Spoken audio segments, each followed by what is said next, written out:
welcome Chris Hughes from Rebound on UpStreamedia's YouTube and Facebook channel for our live NBL Lynch Trophy preview show.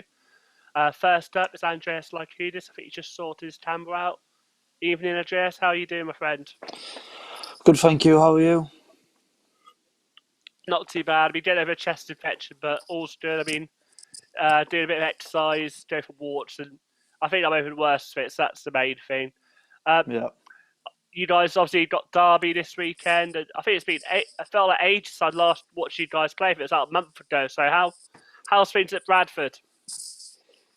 Yeah, good. So obviously we had to isolate for 2 weeks. Because obviously we had come into contact with people that had tested positive. So taking all the steps to keep safe, keep everyone else safe, doing the things that we can do just to make sure we get past this. And back playing, we were back training last week.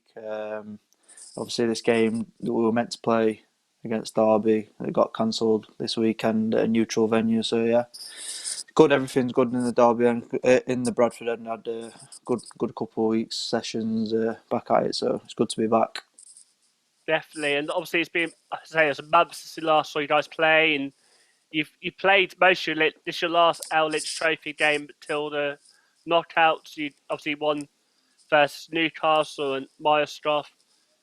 Give people a little bit of idea. How do those games feel as sort of warm up to the season? They were good games. It was just good to get playing more than anything. Obviously, with the season ending in March time last year and then getting cancelled, so and a late start to this one, it was good. The Newcastle game, that was a game really to get our rust off. I think it was the same for them. It was the first game back after nearly half a year off.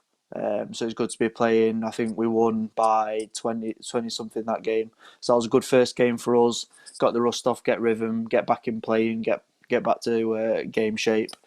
And then the week after, which was Myerscough, that was another good game. They played tough, they battled hard, very very energetic.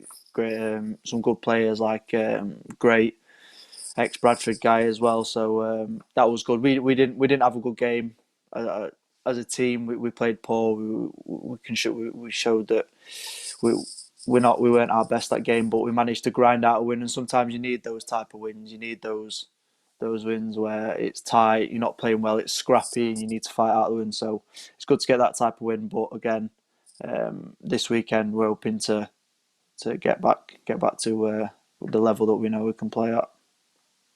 And as you mentioned, it's a neutral venue. I believe it's at Nottingham Wildcats Arena, 2 p.m. tip-off. Live, of course, on Basketball England's YouTube page. You said the first game was great to get the rust off, and I'm keen to know as a squad, with that sort of almost 4 weeks since that you played Newcastle, do you kind of need to go through that process again, or what have you been doing training to make sure that you don't have to do too much of that in this next game?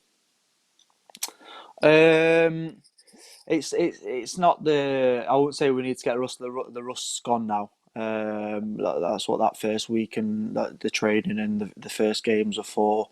I think we've had a very good week, and last week we were back training this week as well. So we've had 2 very good solid weeks training. Obviously we've got some new guys. They it's not like they're new anymore. They fit in. They're part of the team.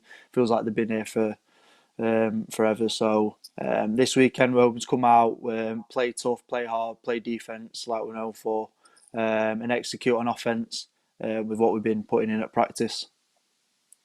I'm glad you mentioned the new guys. I think as a team, typically you're quite an established team, but what do those new guys bring specifically to Bradford? So we've got Time and Uche. Both come from Liverpool. They've been there for quite a few years. They bring size, athleticism, a presence around the rim. They can guard multiple positions like Time. I can say Time can guard anyone from the 1 to the 4. Uche can guard out to the wings as well and the bigs. Very, very energetic guys, athletic, play tough defence, and they fit right into the system. Very unselfish, share the ball. Very good teammates. We've got a young guy called Ed Vorts from the university. He's fitted in. He's learning. It's his first year playing Division One, so I think he's stepped up very well. He's confident, and he's really taken on board what everyone's telling him, and he's listening and implementing it. So I think we've had some good acquisitions, even though we've not had a lot. We've had some good ones, very good ones. And obviously, because of the games being some games being rearranged, postponed, it makes the maths a bit complicated. I know you guys 2-0 in the trophy. Top teams go through for anyone who wasn't sure. There's not much data out there. A win tomorrow will obviously mean you guys will pretty much certainly finish first. Who out of those three teams, from who you've seen play, sorry, out of Newcastle Master, who do you think is the most likely to possibly challenge Derby maybe as well to get in that promotion spot from your group? I think obviously us, but like I said, Newcastle they showed that I think that they've had an American come in, a couple of guys come in for that game against Derby, so they showed that they can play. They showed that they're ready to compete. They beat Derby in the first game, but then I think Derby realised, look, they beat us the day. They came back the day after they kind of blew them out. So I think Newcastle look like they're a good squad, and they look like they can challenge for that. But like I said, Derby did beat them in the cup, so I think it's only us and Myerscough they've got left to play. So we'll see how that plays out. And also the Lynch Trophy tomorrow is Charlton versus Leicester. Having those weeks off to play, have you watched them play? Have you got any thoughts about that game? Yeah, I managed to catch the most of the Leicester Loughborough game, and I watched a bit of the Charlwood Loughborough game. Watched a few of it of that. They Loughborough they're not as deep as they. Oh no, yeah, Loughborough they're not as deep as they were last year. Leicester they've got a couple of acquisitions. They had that Henry guy. He's been scoring for them. They look like they've not got any Americans in this year, so it'd be interesting to see how that affects them this year. And Charnwood, I didn't get to see much. I didn't get to see much of Charles' game, but they look good. They look like Myerscough. They were energetic. They were ready to battle. They were ready to fight. Ready so that they can compete. They had I don't know his name, but I saw one of the guys for Charnwood. One of the kids went off. He like 7 or 11 threes or something. So obviously they've got guys that they can play, and guys that can compete. So be interesting to see how Leicester and Charlwood play out, because obviously they both lost to Loughborough, but not by much. So I'm expecting that to be a good game.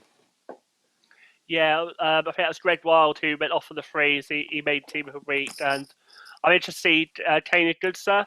So he made his debut for Loughborough, obviously with them being a sort of a feeders team. I'd be interested to see whether he drops back down for Charnwood or not. So it'd be interesting to watch that.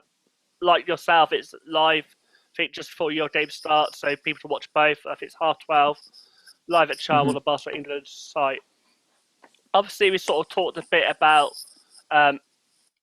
your in terms of Bradford, but obviously you guys played Derby. What do you think we could expect from Derby coming into the game tomorrow? Well, you kind of know what you're going to get. You know what you're going to get from Malcolm Smith is a double double. Is a walking double double, and he's with rebounds and points. He's tough, very physical. Could knock down the jump shot. They've got a couple. They have got a couple of guys though. A couple of new guys in American and what's his name? Gademi. That's all. Yeah. So they've added two guys. I've never really seen them play, but they're two guys that are coming in that have definitely bolstered their squad. Added shooting, size, and obviously they got that the young kid who he had a good game against Worthing in his first game. So I think we're going to see they're very well coached. They're tough defensively. They're very organised defensively. So I think it'll be a good game, very good game, like it normally is between us. And yeah, I think it's quite fair to say both you teams sort of know what to expect. Obviously, they said Derby got a few new players in. Who do you think is going to be the main one to watch in terms of player for this game? Who do you think is going to be the player who you think is the most likely to go off and have a good game against you guys? Well, I wouldn't like to say anyone's going to go off and have a good game against us, in the perfect world. But I think obviously, like I said, Malcolm Smith's tough. Even when you limited him, he's still even when you limited him, he's still scoring. He's still getting his rebounds. So it's just about limiting him really. And then that American kid, he looks like he's coming in. He's put up some numbers. He can shoot the ball very well and get to the rim quite. Got some size as well, so I think they're probably two of the key people. But then you've also got, like I said, the young kid. He's also liable to go off as well if you don't pay attention to him. So they've got an array of threats on their team. It's just about limiting them and giving them what we want them to take. Also, I was thinking, like, I think this season we're going to see a lot of examples like where we've seen for you guys with a stretch day being postponed because if you have a COVID case, you've got isolate for 2 weeks, that's 2 games already postponed. Mm-hmm. From a team perspective, what are you doing anything differently in training in those lull weeks to sort of keep you in shape? Does training look different if you know you've got a postponed coming up, or is it much the same? To be honest, I think, and if anything, it's probably more intense because you're training. You know, you've not got a game at the weekend, so you want to the training sessions you do have. You want to make up for the time that you're missing at the weekend. Especially for us, anyway. Our trainings are very very intense anyway, very high pace. And I think, like I said, if you've not got a game coming up to a weekend, we tend to go harder. We tend to push ourselves more. We tend to go a little bit longer because obviously you've got to make up for the weekend. And I say I really appreciate you coming on. I know you guys obviously got your game tomorrow. It's quite an early one, so I appreciate you coming on and talk to us. I thought it'd be really great to finish on if you wanted to predict who will win in each game. So obviously we've got in the Lynch Trophy, you've got Chalmers and Leicester. Who you predicted to get the win in that one? I'm going to go with Leicester just because obviously they're a Division 1 team, but no disrespect to Charlwood, they're older and more experienced, got a lot of veteran guys on that team. So I think if it is a close game, then that's probably going to tell down the stretch. I bet in the NBL, which we'll be previewing later on this evening, we've got BA London Lions and Loughborough's first one. Who do you think's going to win in that game? I don't know because the London Lions look very convincing in their Lynch Trophy. They look like they're going to be a very good team this year. They look like they've had a very good pre-season with their games. I think it Solent and Essex they played so far. I think that those 2 games they showed that they're very well. But also Loughborough, you know what you're going to get with Loughborough. They're very well coached. They've got guys who can score. In terms of winning, I'm gonna go. I don't know, I'm probably gonna go. I'm gonna go Lions. That one. Lions. That's right. I Fair know enough. probably against what most people would say, but I'm gonna be the odd one out and Yeah, say Lions. I think if I had to push them to shove, I probably would have said Lions just because home court advantage. I agree with you. Yeah. They look very convincing in that bubble. They've got played Worthing in the game and still qualify in that group, which maybe going in you would just say it was so Worthing, but I think it'd go either way. And Loughborough, I think it's going to be difficult because you guys obviously not had a game, so you're ready and ready to go. But Loughborough played midweek. Be interested to see how they respond at the weekend. Yeah. There's also Leicester Newcastle. Who you predicted that one? Leicester. Oh, so Leicester have got a double-header weekend. Yeah, that's what I was saying. Yeah, they have, haven't they? Oh, Yeah, so Leicester they'll first be playing Newcastle. three games Yeah. during the week. Oh, I think I don't know. Well, Newcastle have they're quite young. I think Obviously, depends. they're university team.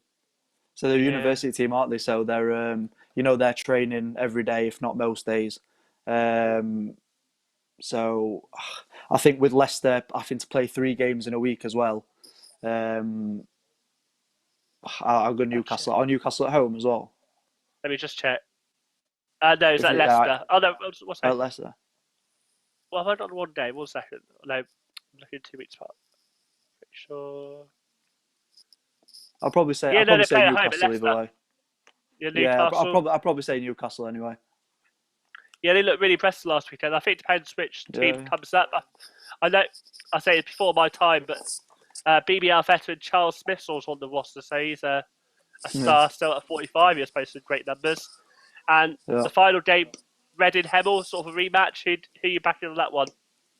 That's another very good game. I know Hemel haven't played for a while, and obviously they've had with the press releases and stuff that I've seen has gone round and the basketball community that they've maybe not had trainings all the time all the week. I don't know, but Reading, obviously they're training. They're mainly pros in that team. They've played a few games. They've got the trophy games under the belt. They've got a league game under the belt.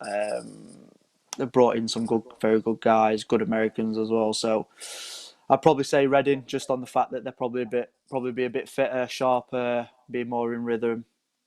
Just because of the fact of Hemel's lack of playing, really. I think it's going to be a really good game. I think most of the games are streamed live. Obviously, keep a lookout on the team's socials for the links. Thank you for coming on, Andreas. I know you guys are busy, and good luck for tomorrow. I'm sure we'll be tuning in. Stay safe, and thank you for coming on. No problem. Thanks for having me. You're welcome. Hello. Next up, we've got Harriet Wellham of Ipswich. Welcome, Harriet. How are you doing? Hi, I'm good, thanks. How are you? Not too bad. I'm loving the cot in the background. I hope we're not too loud, and I hope there's No, no it's, one in the it's not background some making. announcement either. Don't worry about that. Uh, um, I mean, firstly, obviously, congratulations. Your team are 3-0, and you're almost averaging a triple double. It's amazing to see so far. Has that been the expectation going in for you guys to be doing so well on a personal and team level, or has it been sort of a bit unexpected? It's been exciting, for sure. Obviously, we enjoyed the season last season as a team. Obviously, the season didn't finish how we wanted it to finish, but obviously we were named champions. So we've now got to sort of back that up. Come into the season with a bit of a chip on our shoulder. People think that we didn't win it the right way, and they might be right, but let's just win it again. And that's the sort of mindset that we have about it, and that's how we want to sort of go into our games. And personally, like, I'm getting a lot more respect out there. They're defending me a lot harder, which is a lot more difficult for me, but it's something that I've got to get used to. And all my teammates are stepping up massively as well, and it's good to see all the youngers are coming into their own. I still call them youngers, but like Esther Little's coming into her own, Cameron Taylor Willis, Becky at the weekend as well. They're stepping up, and it's really good to see. It's the first time that we've had like proper depth in our team, and it's a really exciting time. And yeah, just looking forward to carrying on the season. I say from the outside in, it looks very good. I've sort of getting to grips, getting to know more about the women's game. I think it's really underappreciated this level. That's why I sort of thought I have you on the talk. You obviously mentioned quite a few names who could all, in every respect, made Team of the Week. I think only three of you did. Give us a little bit of an insight without giving away too much about what they bring to the squad. Everyone brings their own thing, which is amazing. Esther brings the most ridiculous defense I've probably played with. She controls the whole game, the whole tempo of the game, and for someone to be 19 years old and do that is pretty crazy. And then CTW, Cameron, she can dominate offensively. Like, she's a big presence defensively, but for someone like, she moves so well off the ball, and just gets into that space and has become a natural scorer. And then, yeah, like I said, everyone's just stepping up this season. Charlotte's been a point guard for us, which has been good. We've wanted that for the last couple of seasons, and we're getting more of that this season. And Danny's probably made the best start I've known her to make in a season. So it is finally the time's happened that everyone's sort of stepping up to the plate together, and that's what makes it so exciting, because everyone's competing. We've got depth in our team, and it's just exciting because you get one person go off, and then someone else, and then someone else. There's always more to add, and that's the really exciting thing with us, I think. I say it looks very exciting from the outside in. Let's say 3-0, 20-point blowout wins in double games. What I'd love to know, you said a bit yourself, but like you finding people defending you harder. Do you feel like that's having on a team effect? People look at you guys saying, "Gosh, they're like the team to beat. They're the maybe a bit I would say stacked, but definitely the dominant force in the league. Do you feel that when you don't play teams that they probably defend a little bit harder? I'd like to think so. We actually had this conversation a couple of weeks ago when we got to a game early, and we stood outside and had a conversation of what do you think teams think about us, because we've always been little old Ipswich. We've never really had our name out there and out and shining lights, and I think this is like, I think we need to sort of expect that a little bit more. Like, people are out to get us. We've made our name. We won Division 2, we've won Division 1, we've won the National Cup. Like, we're winning trophies, and yeah, we're the team to beat. And it's sort of good for us. We've got a bit of a target on our back, and that's what makes us come together a little bit more. And if we're the team to beat for teams, we're doing our job, and we'll just continue to play how we play.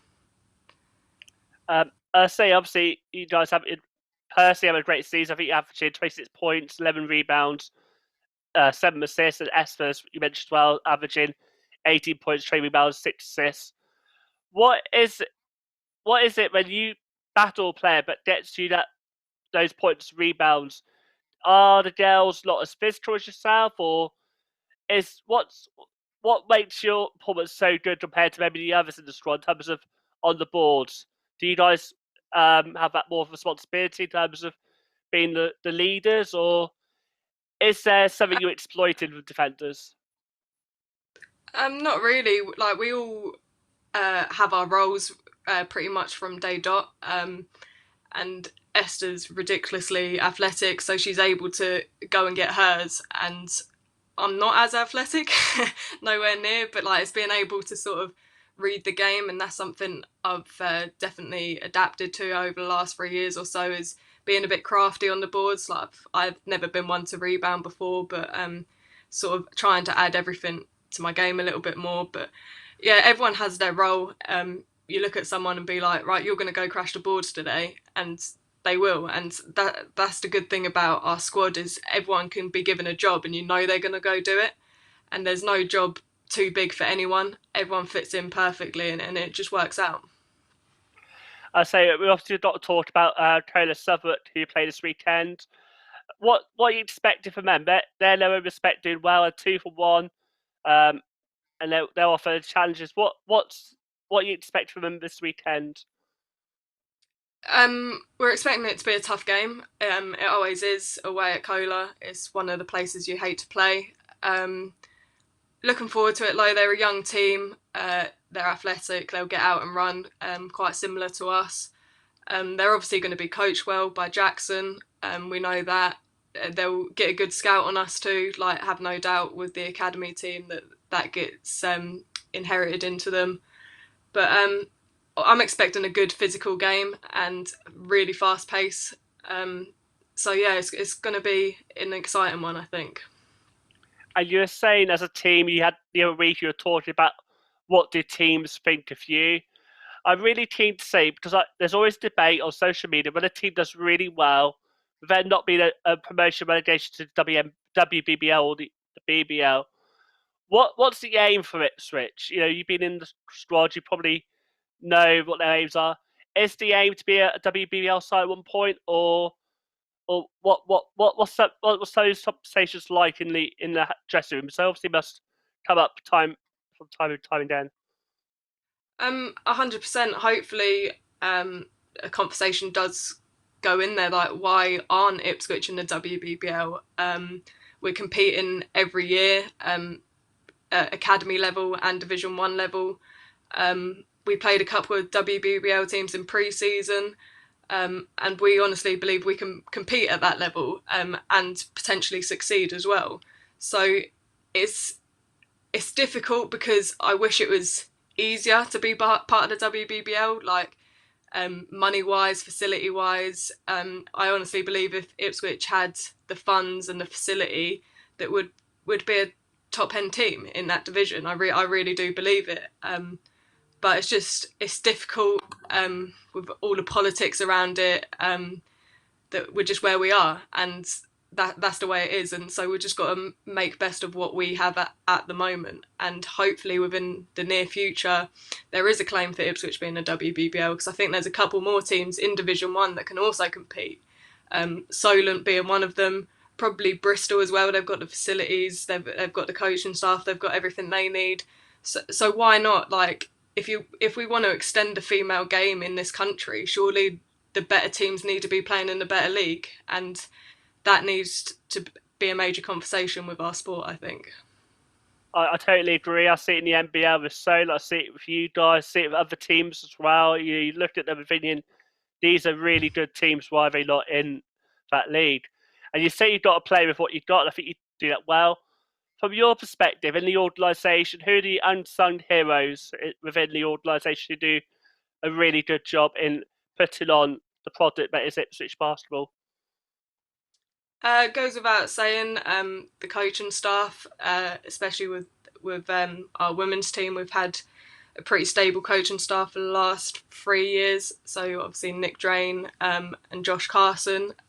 We've also added Rob, who is now our stats guy, and it's just they work so hard behind the scenes as well, and they're making us as professional as we can be, and I sort of think that sort of rubs off on us completely, and we are run as a completely professional team. The way we act, the way we're treated, all of that stuff is so professional. We're just missing that last little bit, and that is being in another league, and hopefully that's a conversation to come soon. But yeah, like Ipswich basketball as a whole, it's very rare that the female team are put on such a pedestal, and that's why I love playing for Ipswich, because when the men and the women are playing at the same day, there's an absolute atmosphere around Ipswich. There's a buzz around the sports centre, and you get to some places where there's a rush to get out the door when the females play, and Ipswich isn't one of those places, and it never should be anywhere.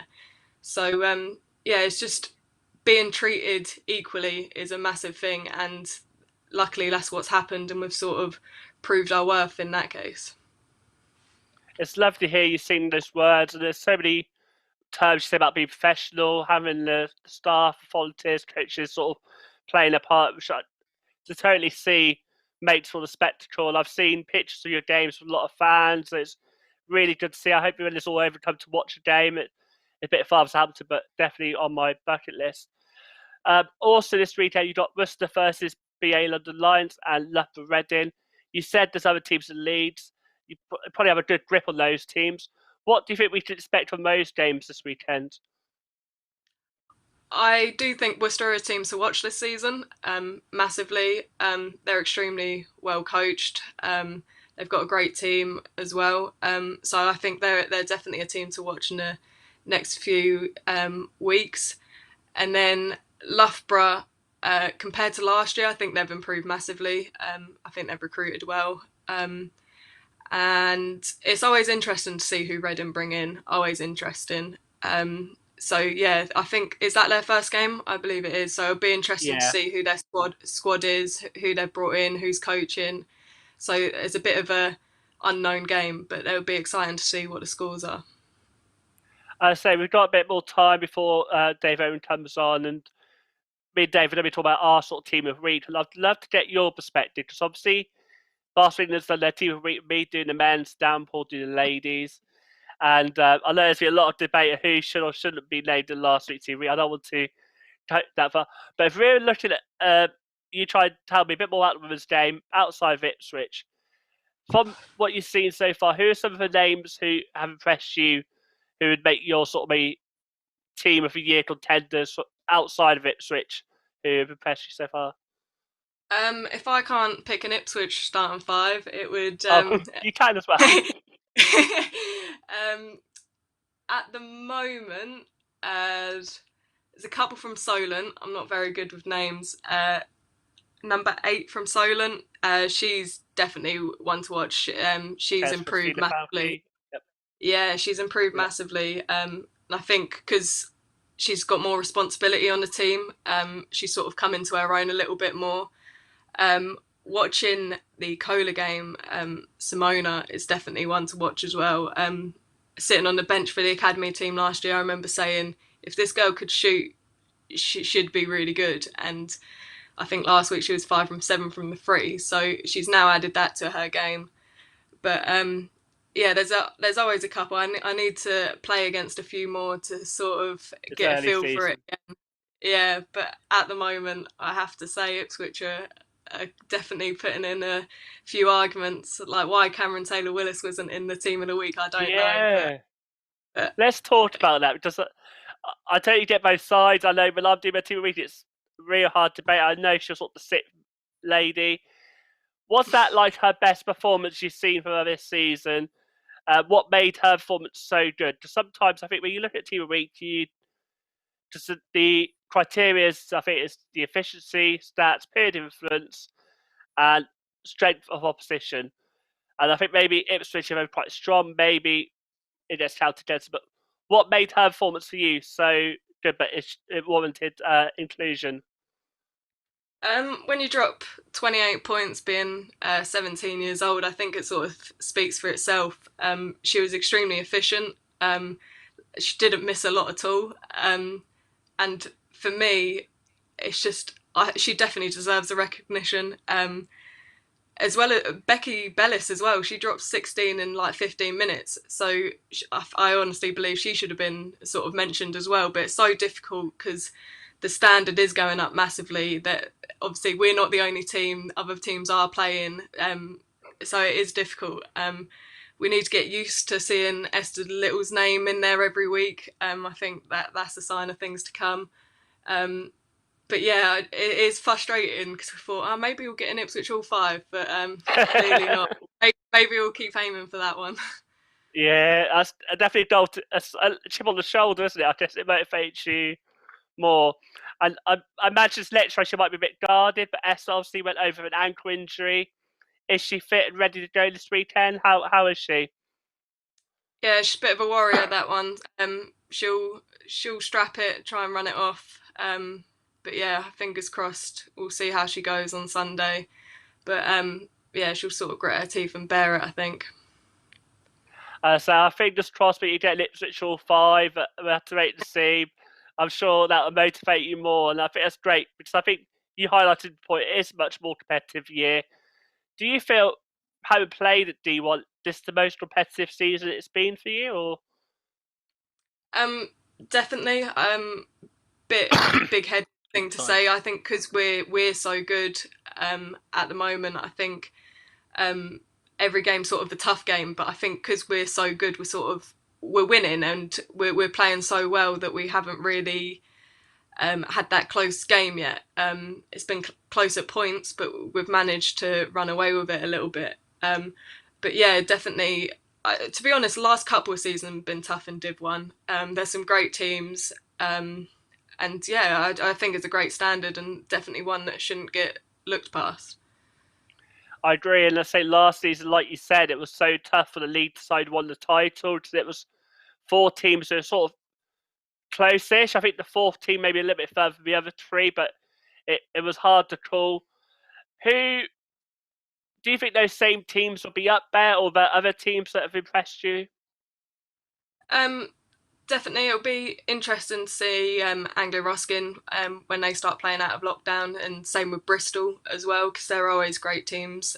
Um, but Solent are always a team to watch. They're really professional, coached really well. But I also do think we've got to watch out for Nottingham in there as well. Obviously, we played against them last week. They're a completely different team, like the same players, but like the whole environment around them seems to be different. And they've got a bit of a point to prove. I don't know what that point is, but they seem to really like want to get after it. But they're I'll definitely try a and team find to watch. out.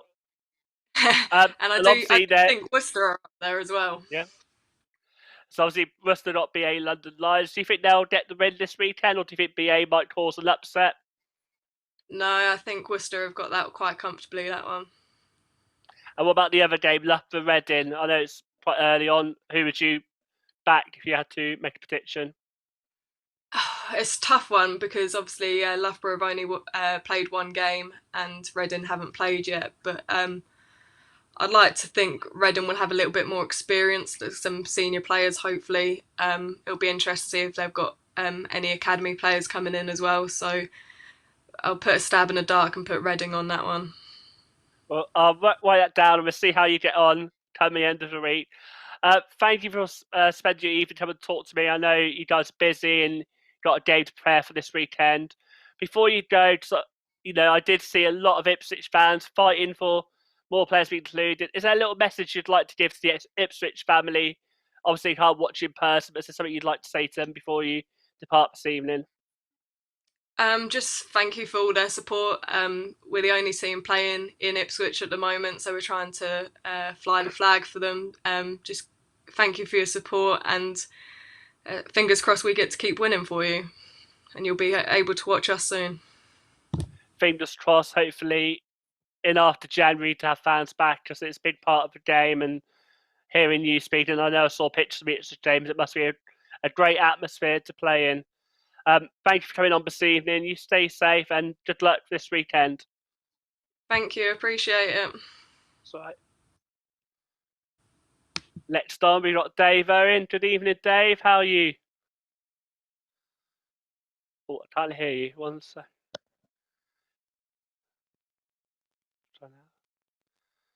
Can you hear me? Oh, I hear you now. That's great. How are you this evening? Yeah, I'm good. How are you? Yeah, I finally feel like I'm getting over my chest infection I've had for the last 2 weeks. Still not 100%, but headed in the right direction. So that's the main thing. Good. Obviously, I really appreciate you coming on. I thought we had a really good discussion on the best. Was it the best D1 side we to pick? Wasn't it? I think it was best British side. British starting five, wasn't That it? was it. So I know that's all about your page, promote British basketball. And I thought today we could look at the early MVP candidates and Team of the Year candidates who impressed you so far. I don't know how you want to do it. Maybe you want to say one candidate, but I'll say a candidate and we'll sort of discuss it. How's that sound? Yeah, we can fire it back and forth a little bit, kind of MVP, Team of the Year. I think it's an interesting conversation to do now because it's that kind of far too early to really know, but interesting to discuss kind of period of the season. Because obviously, for me, if you're talking MVP, Team of the Year, it's obviously got to come from the teams that are winning, the teams with the winning records, championship contenders. But of course, we don't really know who they're going to be at this point of the season. We can kind of have an idea from the strength of the rosters and what we've seen so far. But it'd be interesting to discuss now. So obviously we'll start with your boys Solent because there's a fair chance they'll have an unbeaten season again. Who knows? They're certainly going to be championship contenders at the very least. So you would have seen them more than me. Who's their main MVP candidate? I think you can't not start with the reigning MVP, Ian Smith. And for me, I've really enjoyed watching Ian Smith. I mean, last season, a big part of her game was about shooting high percentage looks, feeding the shooter. Without being too critical, it took Ian Smith a while to develop his 3-point game. I remember looking at stat, I think it was 2019, he shot, as in 2020 of last season, he shot twice the amount percentage 3-point shooting, and definitely that was part of the reason why he got MVP. But I thought for this season, I'll be looking at stat, I'll try to look a bit more deep and like the plus and minus play by play. And he really stood out for me in his love for one, and I was trying to make a case for him being team of the week. But I thought it's really hard to put someone team of the week who's just got 9 points because people will be looking at Chris, someone you're a Solent fan. But for me, what stood out for me is his influence on the ball.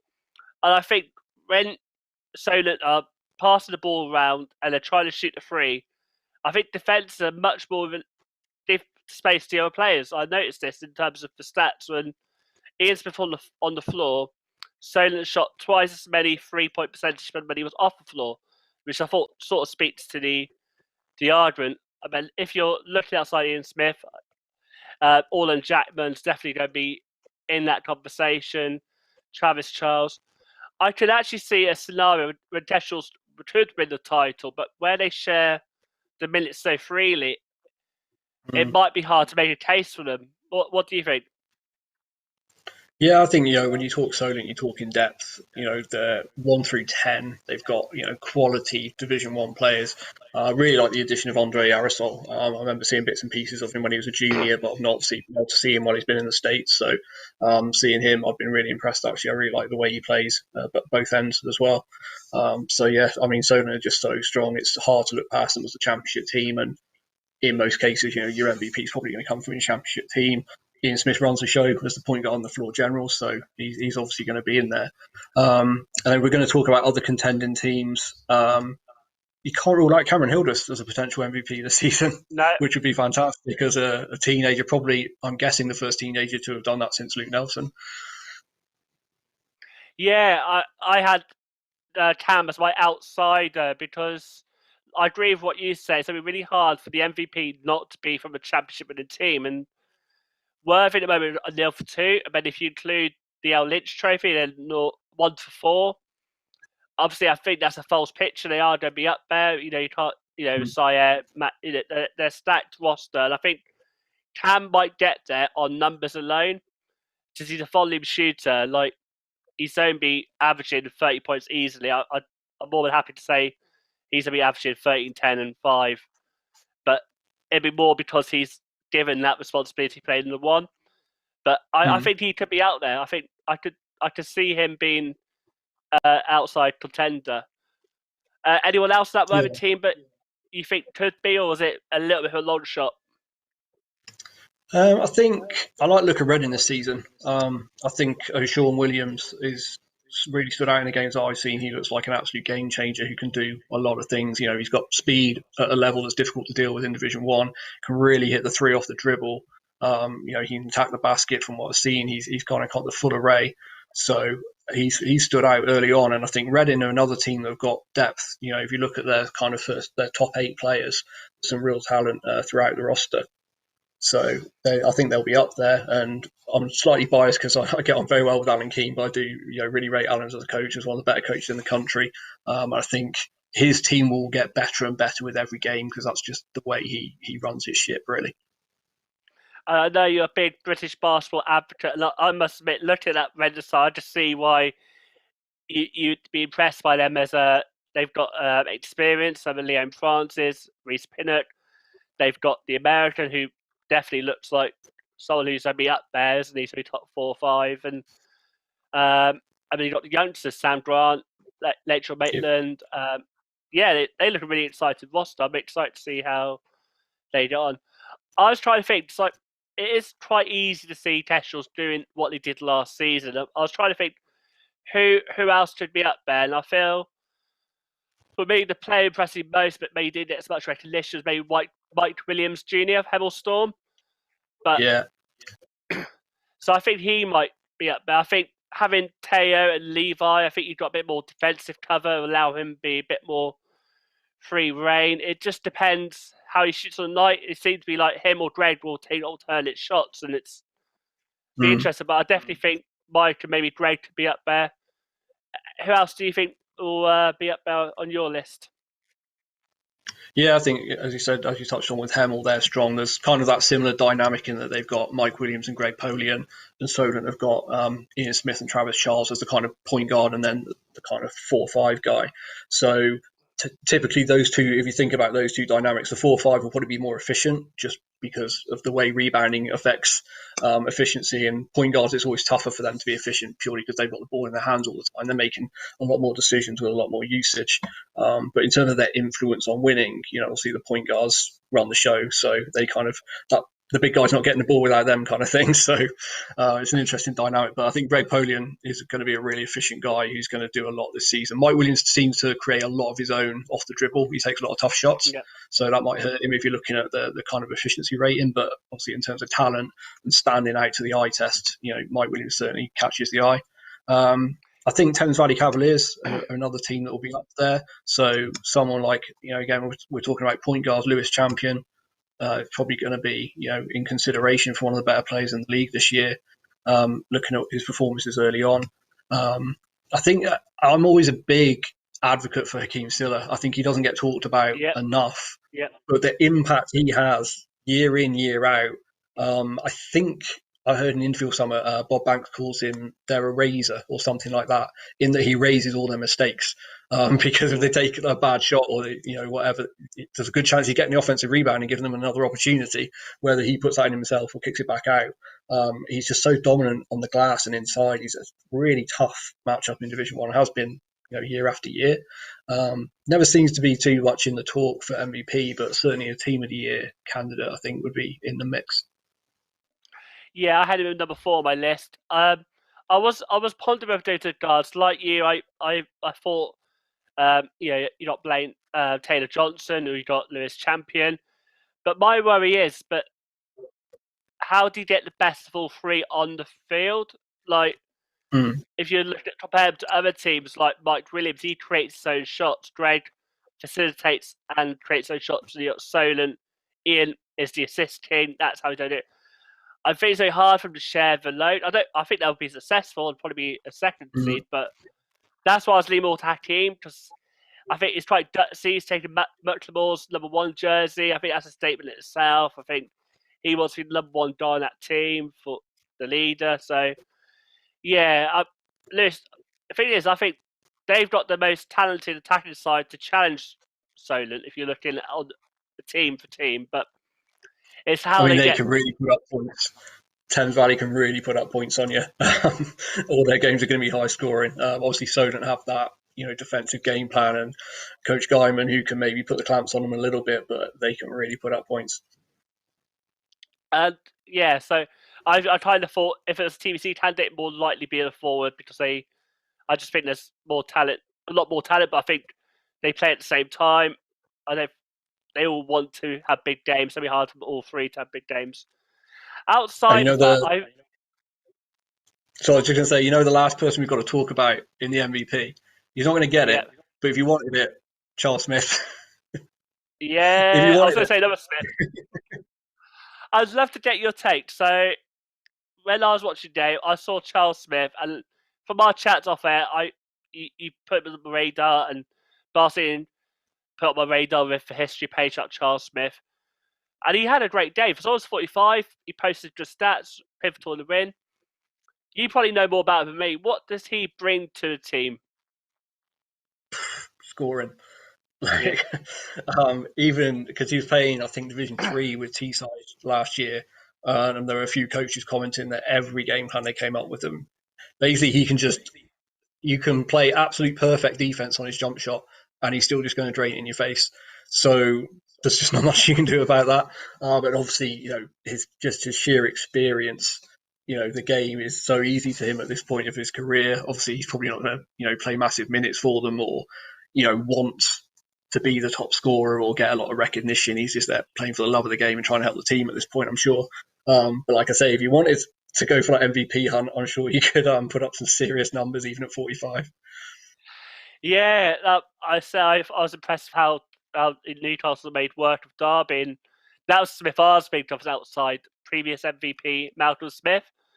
Because again, as I was thinking, I think Derby could be the loss of Newcastle raised questions in my eyes, but I think they could be a good threat. And I think Malcolm Smith has the pedigree and experience, but I'd say he's probably more of an outsider with what's the talent in the league. What do you think where Malcolm Smith might come in the race?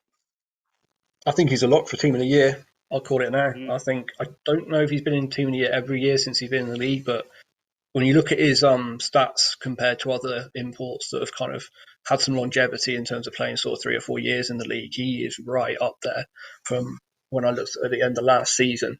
And I'm quite high on Derby this year. I think with the additions they've made, and I've kind of got a really soft spot for them because if you look at the players they've brought back in terms of Josh Gademi, Rima Lascelles, they're juniors from their club. So I really like to see that, guys that have come through the system, gone off to the States, maybe play some BBL or, Josh Gademi's been over in Germany, for them to come back and play Division 1 for their kind of hometown club that he plays as a junior. I just love that as a kind of story. And it says a lot about the club as well, that they can bring those guys back and give them that opportunity. So it's almost predominantly homegrown team. I've said, a couple of times before, I'm a big fan of Oliver Stanley. I think he's an underrated guy who contributes a lot around the basket. Obviously, Blake Bowman, Charlie Brown, the kids. Ashley Ugo's one that a lot of people maybe don't know the name, but they probably will by the end of the season. He's someone who, obviously, I cover the lower leagues in terms of top scorer stats and try to average them out as best I can. And he's always been a standout name in sort of Div 3, Div 4. So I was quite interested to see him step up Division 1 and see the impact he can have. And we discussed the topics discussed today, and I was just thinking, we probably covered our team of the year in the MVP. It'd probably be the guys we just mentioned. But I think you mentioned it with Blade. I think this year there's a lot of talented youngsters, and I didn't know if we would do a team of the year for under, say, 23, so it's primarily British players. Who Obviously we've got Cam in there, we've got Blake. Who else would you have as people to make that team? So what we say, under 23? No, I've got rosters in front of me. I can have a quick scan. So under 23 and British. Yeah, but I imagine being under 23 would make most of the imports tend to be out of college, But if we have the under British, under 23 side, who would you have in there? Okay, so I'm just having a scan through, so bear with me. Yeah, that's fine. So so we've already said obviously Cam and Blake Bowman. Yeah. Looking around the league, 23. Not that many of them, So Loughborough, Kyle Jimenez, he's come out firing. I didn't know he was a point guard, to be honest. I thought he was an off guard. I thought he was a shooter. They've put the ball in his hands, and he had a triple double, I think, did he last weekend? Yep. He had triple double. Really he played with Reece Phillips well, wasn't he? Really, sort of jack of all trades for Loughborough, run the floor almost, and he had a really good game. I'd also add a few Barking guys. I think they've really impressed me. I think this will be their best year for a while. Abirdan Adedu would be what I'd put in there. I think he's kind of physical presence, does a bit of everything. I like Flynn. Easy. And Flynn, So I'd probably have 3 Barking. Oh, so I think Cam's certain, I think. Obviously. That's not even a doubt. If you take off the under 23 and the British bit, Cam's still in there. So Cam's still in there, yeah. I mentioned you got 6, so I think maybe Carl gets the other guard spot. Luke Basunbrew, your boy. He's 22, so he's in the conversation. Adjo Rissell. Oh, yeah, they're stacked, aren't we? It's a tough. Sam Grant at Reading, he's 18. Yeah. This is a tough. This is not even just the juniors, and I think most of them you would, if we had an NBL second or third team, I don't think we'd blink if someone said these 5 made the NBL second team. It might go, okay, maybe not, but you wouldn't chuck that idea in the bin. It has some merits, so I think it's a really stacked league. So that's really hard. So I think Cam, Adjo Rissell. We haven't seen it. Just to add another one in the mix, sorry, we haven't really seen it yet because he hasn't played too many minutes. But Ethan Price is obviously at Essex Rebels now, so you would assume if his minutes start to tick up, I don't know if that's fitness or just adjusting to a new team. But you would assume he's going to be an impact player in Division 1 this season once he gets his feet going. Yeah, no, I liked him. He's definitely seems to have physicality and the athleticism to match in D1. Quite a fast-paced game. Yeah, watching the bubble, I was impressed with him. I was sort of scratching my head, wondering why he hadn't got more minutes, but I assumed it was a fitness or get to know your teammates. So he's kind of a late one. But I think that's what's really good about this league this season. There's so many top youngsters to give us excitement because they're probably players who I will go to America but will come back, maybe BBL, but they're a reasonably good, talented group. What we've got. I think that's really tough, actually. So we have Cam, we've got Andre, maybe. Who else do you think makes that cut if we're saying our team of the year for most lot? Yeah, I think if we're making a 5 of under 23s, I think Blake Bowman's got to be in there. Yep. Who else did we say? I mean, Kyle Jimenez. I mean, it's tough to compare under 19s with under 23s because obviously they're that bit older, a bit more experienced. So it's kind of tough to make those comparisons. But I think certainly the way you started the season, Kyle Jimenez, and there's a few names on Loughborough because it's early days for their roster. I'm not quite seeing who are going to be the standout guys. If you look over the last few seasons as well, Loughborough tend to be a very balanced team. Like the minutes are quite balanced. They get a lot of guys in the rotation. They tend to be quite a defensive-minded team, so there's not that many guys that are going to put up like big eye-catching stats. But obviously, you look at some of the players that come out in their system, like a Reece Pinnock and guys like that have gone, and some of the guys that have gone. Max Richardson obviously came out, went pro, came back, playing Worthing. So you can't necessarily judge Loughborough guys by their stats. You tend to look at the win percentage, which they've been a pretty successful program over the last few years. I think that's fair to say. I think it could be one we come back to another time, because I think I'm in a massive can of worms there, because it's quite a competitive. Maybe do like an under 23, under 19. Definitely, I think we've promoted it well. I think there's a lot of talented players, and very interesting. I think so. For me, I think this league's the most competitive between sort of maybe 5th and 9th, with besides these competitive players. For me, I'm not sure who's had a good year. I feel Loughborough, I've not, like you say, we haven't really seen much of them to sort of make an opinion. Barking seemed pretty competitive in terms of the bubble performances.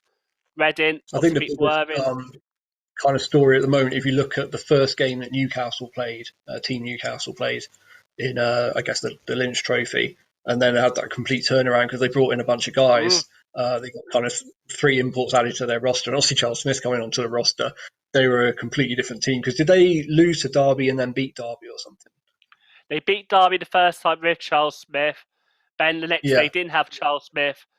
I think a few players, the team, I noticed the 3 guys who had the most minutes in the first game played obviously less minutes the next day. I think they probably... Sure. But yeah, it just felt like it was tired legs. I think if it was a separate weekend, maybe it's a different story. It was a close game until the fourth quarter, if I remember rightly, and it was sort of Derby just blew him out of the water. But yeah, I think it's a really Derby, I think Derby have still got Remo Lascelles to come in at some point, haven't they? I don't think he's made an appearance yet. So, that's a guy with BBL experience. He's, a legit player. So if he comes in, they're already looking strong. So you add him in as well. I'm quite keen on Derby this season. I like the makeup of their roster. Yeah, and obviously I thought I'd just mention, but Essex Rebels obviously haven't got Lee Hodges. They're he's a game changer. Threat, but they're not actually playing now till January. I think they're taking a lockdown and not playing fixtures. I mean, we've got a few teams sat out of Nottingham, who as well have got a young side. I think we've really seen them play, and obviously they're sat out for 2 weeks of COVID issue. Same at Oakland. So and obviously we had Ethan Walsh, who for all a few minutes impressed D1, got his BBL. But I mean, it's fantastic. It's fantastic for him, but it's also kind of sad because I love seeing a talent like that in Division 1. But obviously, he's kind of where he should be now. He's maybe not going to be the star of the show in the BBL in the same way as he would be in Division 1, but it's an awesome opportunity. And, Creon does a great job at Surrey giving these young players an opportunity like he did with Josh Steele, Jordan Williams, and some other guys. So, it's a great opportunity for Evan Walsh. Really excited to see what he can do at the BBL level. Definitely. I'll get you back on at the end of the month. We do our sort of team month, and maybe we look a bit more in depth in terms of maybe look at the under 19 players impress us, under 21s, under 23s. So I do get your point in terms of development. It's not fair to compare players at different points of their careers, and maybe at the end of the month we would have seen more to make a more valid opinion. But I think it's been great just to have you on to sort of promote them at this point as a very talented NBL. Yeah, it's a good year for under 19s. Definitely. I'm looking forward to see what games happen this weekend. Maybe we'll see Rima in the Lynch Trophy against Bradford. Maybe we'll see a few other players play some minutes. Thank you for coming on, Dave. As always, it's great chatting hoops for you, and look forward to testing your brain on who we think's our team of the month at the end of the month. Yeah, no worries. Thanks for having me on. You're welcome. Okay, so next, there might be a short delay. Seamlessly. Well done, Rupert from UpStreamedia. We've got Flint. He's got the London Lions gear on now, so they definitely bought. Yeah.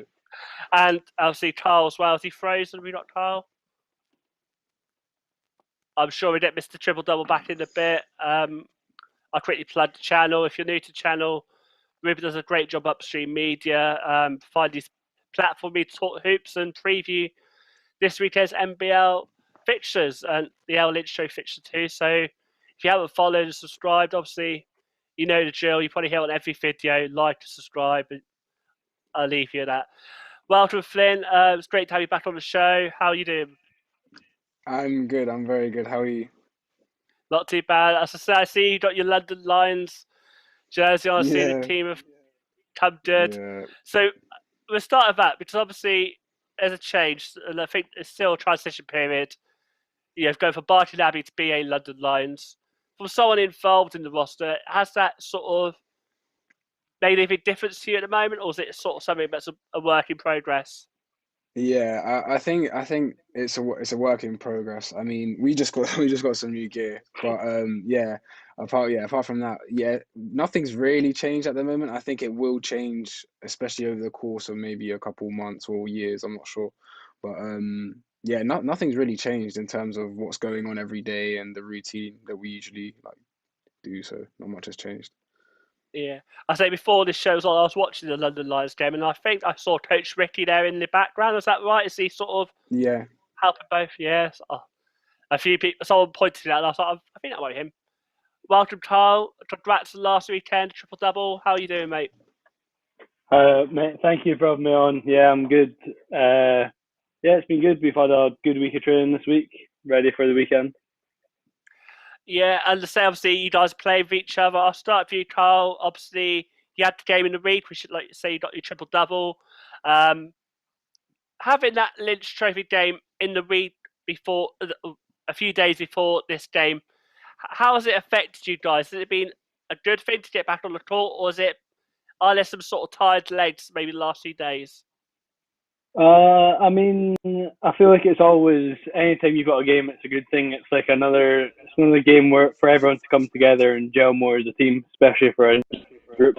Uh, Obviously, there's going to be some tired legs with playing 2 games in a week, but that's what we've got to do. Mark, William have been really good at structuring our training sessions around whether that's just shooting sessions or just scout sessions so that we're ready for the game tomorrow.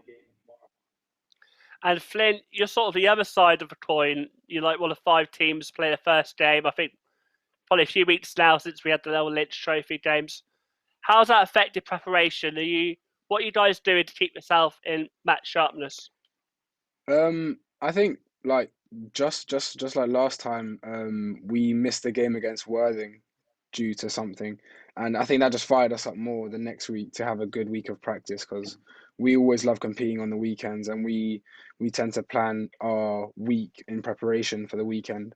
So when games are cancelled, we just want to get on the court, and that's just time we don't have on the court. So the next week we're just fired up for the game that's coming up, really. So yeah, it's kind of just our energy. And obviously, without feeling too much what we spoke about in the week, what are some of the threats that you see Loughborough posing this weekend? You know, I think that they have a very good system. They're very well coached. Obviously, Carl's a great player. They have Harrison Gamble as well, who can shoot and he's big, so he's obviously a great player. Yeah, they're just their system and the way they play is it's just an exciting to know that we're playing them. So we're excited. And say for you, Carl, what sort of threats do you think the Sparking side will pose to you guys this weekend? Barking are they always play with a bit of a chip on their shoulder. They're out of a very elite academy, arguably the best in the country. They compete at a high level every time. They don't look out of place in Division One. They play as if they meant to be in this league, which they are. They're extremely well coached. They've got a great system the way they play as well, and they come in. They come in with no fear. They don't fear anyone. You saw that first game against Solent. I thought they were going to take that game. They pushed them right to the end. So there's no teams in this league this year that you can go in thinking this is going to be an easy game. Every game is going to be a battle. So it's going to be a big game this weekend. I think that's a really fair assessment. I definitely won when I was watching that Barking Solent game. I thought all this would go either way. And I've always thought maybe Barking have a chip on the shoulder. Is that a fair assessment? Do you feel as an academy team in D1 you have something to prove? Why do you think that is the case? I just think it's to do with the culture we have at Barking. We're just a bunch of young guys with a couple vets on our team that are just hungry. We're just trying to prove a point every time we step on the floor, and it's just we don't really care who's in front of us. it's not going to change the way we play. It's not going to change the way we prepare and how we prepare for games. So we just play, like I said, we just play with a chip on our shoulder, and don't let anything phase us. And I think both of you are quite well versed in the game. And I think, from my sake, from the outside in, as a fan perspective or observer, maybe not with the knowledge the players have of the game, but with both of you being round the circuit, how do you feel this season compares to other seasons? Just from the outside in, it seems very competitive. I was speaking to Dave Owen, we found it very tricky to name a top five in terms of players like yourself under 23.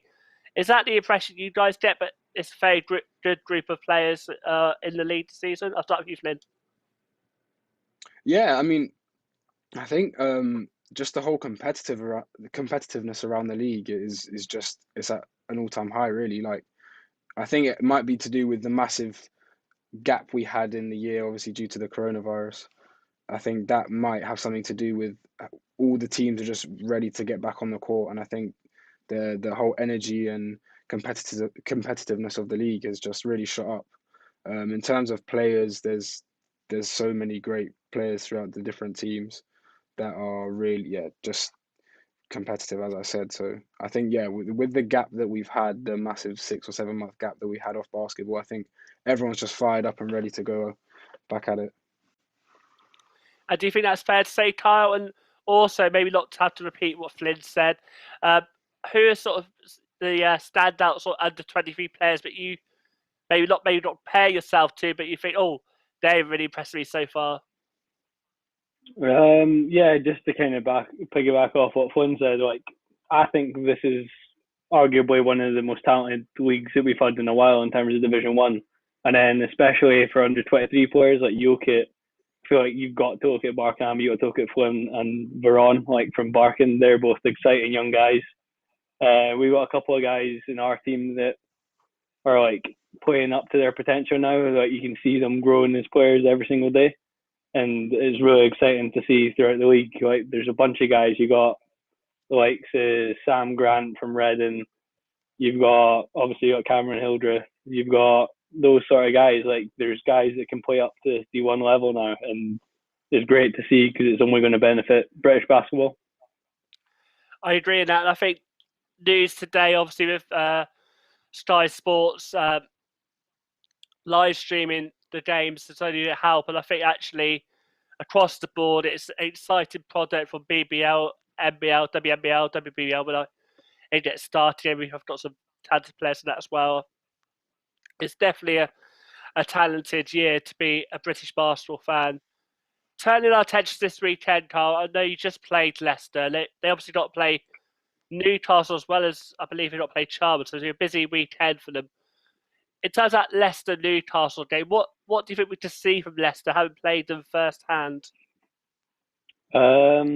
Leicester are always a competitive team. They always come in ready to go to battle every single game. Like, you're never going to get an easy game against them. Like, they're always going to fight all the way to the end.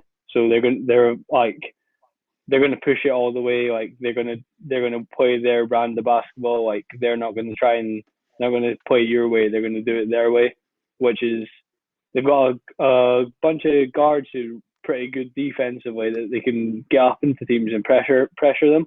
So I think that'll be the main thing that they'll try and do to Newcastle, try and turn them over and then get out in transition. They've got a bunch of talented guys that can play out in open court.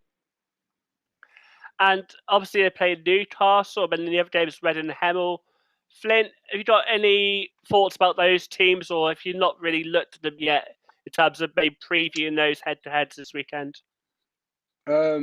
I think Reading versus Hem will be a good game, a good matchup. I feel like some of the guys that Hem will have, like Mike, just some of those guys, they're really, really competitive, and they're a team that shouldn't really be slept on. I feel like they have a lot of good guys. Reading as well, obviously with the addition of Reese, and they have Sam and all the pros that they have. It's going to be a great matchup. I feel like both teams are just. It'll really be. I actually don't know who's going to win. I'm not sure. I think Reading having a couple more games under their belt might go in a bit more, I don't know, fit. But that's not to say that Hem aren't fully prepared, because they're a great side as well. So I'm not sure. Right, now I'll get to your predictions. Obviously, we had a little talk about. I'll start with you, Kyle. Start for the L Lynch one between. We got two. We got Bradford Derby and Leicester Charwood. Who do you think's winning those two games?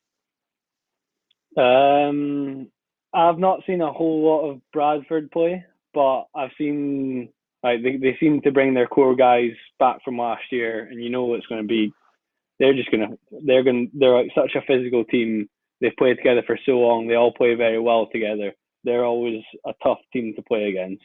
And then you've got Derby, who've kind of got a new sort of look this season with the addition of like Rima.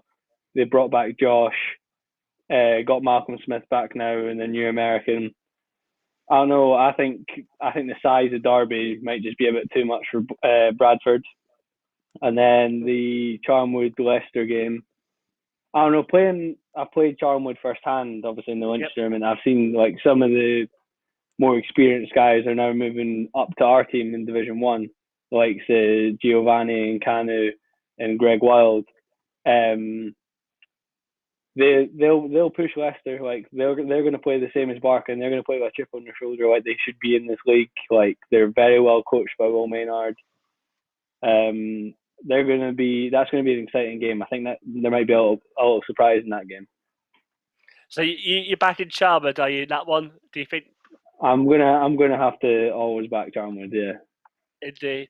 And obviously we saw Kanu jump up to the Loughborough team, and we'll probably see a few players jump in between those teams. In terms of the other NBL games, you've got obviously Leicester, Newcastle, and Reading Hemel. What are your predictions for that one, Kyle? Leicester, I've not really seen Newcastle play too much. Just playing against Leicester, I know it's going to be a battle for them, and I've seen that Newcastle have brought in a guard from Barry U, and they've signed Charles Smith. So that's going to be tough for anyone to play against in this league. I'm going to give it to Leicester just because we played against them, and I know how tough they're going to play for a full 40 minutes. Yeah, they give you a good game. It was really entertaining one to watch. What about the Reading Hemel one? Who do you think's going to win that one? Reading Hemel. That's another tough game. They've got both teams have a bunch of great guys, and either team it's a tough decision. You said Mike Williams and Greg Polian from Hemel, and then you've got Reece Pinnock, O'Shea Williams, Sam Grant. I'm going to back Reece Pinnock, old teammate. I'm going to go for Reading. You might have to, yeah. Flynn, obviously you sat there listening to Kyle's predictions. What do you think will happen in the Lynch Trophy first with Leicester, Newcastle? Sorry, Bradford Derby and Leicester Charwood. Sorry. Starting off with Leicester Charnwood. I know some of the young guys from Charnwood, and I know that they're playing like they're just trying to prove a point, and I feel like that whole team in general is trying to do that. So I'd probably back them to win as well. In terms of the other game, what was the other game? Bradford Derby. Bradford Derby. It's at neutral, it's at Nottingham. So it's not neither team has home court advantage. Yeah, Bradford. Bradford Derby. I know Derby. They have a great roster. They have Josh. They have Blake as well, another youngster who's really just showing out. And Malcolm Smith. I'm not sure. I'd probably give it to them as well. I'd probably give it to Derby. Derby, yep. And then obviously, yep. And then in the other two NBL games, obviously you got Leicester, Newcastle, Reading Hemel. Who do you think will win those two? Leicester, Newcastle. Leicester. After I watched their game, their midweek game, and Leicester, they play with crazy like tenacity. They're really like physical and really competitive. I'm not sure. Newcastle, obviously with their new signings, like they're looking really, really good. I'll probably give it to Newcastle. Hemel, Reading. Reading have a great system. They have great guys. Hemel, like, is the same. Ooh, that game. I'd probably go Hemel. I don't think a lot of people would, but I'll back Hemel to win that one. Yeah. We'll have to see how you guys get on. I tried to write down all of them if I might have to watch it again later if I miss one or two predictions. Appreciate you both Yeah. coming on. It's a really great game. I believe it's streamed live on. Is it on? Is it streamed live? I've actually not seen if it's going to be streamed live, but stay tuned to socials if it is streamed live. Hopefully it is, but we'll have to wait and see. Thank you both for coming on. Stay safe, and I say good luck for both teams this weekend. Thank you. You too. Right. Thanks for having me on. Thank you. Thank you for having me on. Take care. See you.